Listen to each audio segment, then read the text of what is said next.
I'm T3 stylist Denise Madrigal, and I'm going to show you how to make your blowout easier using the T3 fit.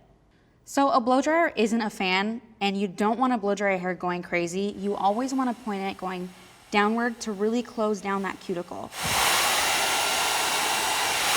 I'm going to section out my hair just to make it easier for me when I blow dry my hair. And then I'm going to start blow drying my hair going downward and really sealing in that cuticle. I'm just taking my next section, and I do have curtain bangs, so I will be blow drying those last. Once I finish this section of my hair, I'm gonna go ahead and start and do the same thing on the other side.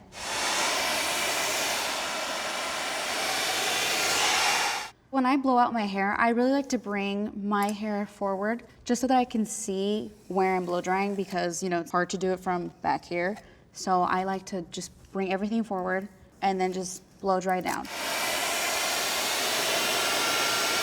I'm gonna move on to blow drying my curtain bangs. I like to section the front part out into a V. I'm just gonna tuck the rest behind my ear.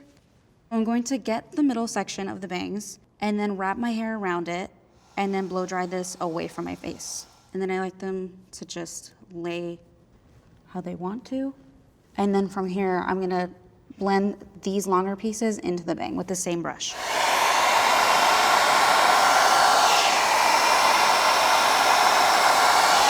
So from here, I'm just gonna blend everything together.